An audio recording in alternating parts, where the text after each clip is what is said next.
తెలంగాణ రాష్ట్ర సర్కార్ బీసీలకు 42% రిజర్వేషన్లు కల్పిస్తూ ప్రవేశపెట్టిన జీవో నెంబర్ 9పై తెలంగాణ హైకోర్టు స్టే ఇవ్వడం పట్ల స్పందిస్తూ నేడు జిల్లా Congress working president Komatireddy Padmakar Reddy, జిల్లా కాంగ్రెస్ బీసీ సెల్ చైర్మన్ పులి ఆంజనేయులు గౌడ్, పలువురు కాంగ్రెస్ నేతలతో కలిసి డీసీసీ కార్యాలయంలోని పత్రికా విలేకరుల సమావేశం ఏర్పాటు చేశారు. ఈ సందర్భంగా నాయకులు మాట్లాడుతూ భారతదేశ స్వతంత్రానంతరం నుండి బీసీ రిజర్వేషన్లకు సంబంధించి ఎప్పుడు కూడా అంశాన్ని లేవనెత్తిన కోర్టు వేదికగా బీజేపీ అడ్డుకుంటూ వస్తుందన్నారు.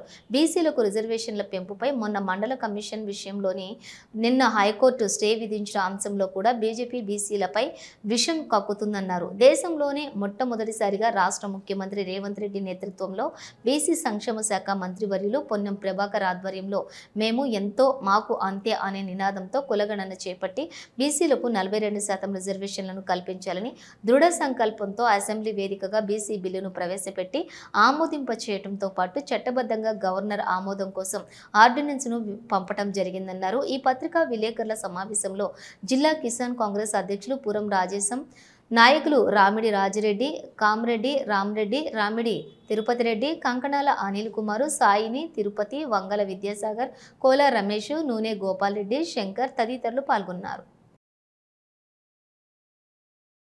గతంలో మండల్ కమిషన్ కి ఇప్పుడు నిన్న జరిగినటువంటి హైకోర్టులో బీసీలకు సంబంధించినటువంటి రిజర్వేషన్లకు సంబంధించినటువంటి విషయంలో కూడా అడ్డు తగులుతున్న పార్టీ ఏది అంటే కేవలం బీజేపీ పార్టీ మాత్రమే అని మేము స్పష్టంగా అడుగుతా ఉన్నాం.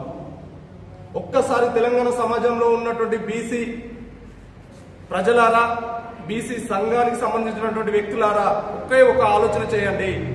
ఎంతో కష్టపడి భారతదేశం గర్వించదగే విధంగా స్వతంత్ర భారతదేశంలో మొట్టమొదటిసారిగా గౌరవనీయులు ముఖ్యమంత్రి రేవంత్ రెడ్డి గారి ఆధ్వర్యంలో రాష్ట్ర మంత్రివర్యులు పొన్నం ప్రభాకర్ గారి పర్యవేక్షణలో బీసీ కులగణన చేపట్టి దానికి అనుగుణంగా సర్వే చేసి అన్ని రకాలుగా అన్ని పద్ధతులుగా చట్టానికి లోబడి ఎక్కడా కూడా చిన్న మిస్టేక్ జరగకుండా ఎంతో ప్రతిష్టాత్మకంగా రేవంత్ రెడ్డి గారి ప్రభుత్వం కాంగ్రెస్ ప్రజాపాలన వచ్చిన తర్వాత ఎంతో ప్రతిష్టాత్మకంగా చేపట్టినటువంటి బీసీ కులగణన మీద బీసీలు ఎంత ఉన్నారో బీసీలకు అంతా అనే నినాదంతో 42% రిజర్వేషన్ తీసుకొచ్చి దాన్ని ఆర్డినెన్స్ రూపంలో శాసనసభలో బిల్లు ఆమోదింపజేసి గవర్నర్ దగ్గరికి పంపినప్పటి నుంచి మొదలు నిన్న జీవో నెంబర్ 9 మీద మన హైకోర్టు స్టే ఇవ్వడం జరిగింది. ఎలక్షన్లు బ్రేక్ కావడం జరిగింది.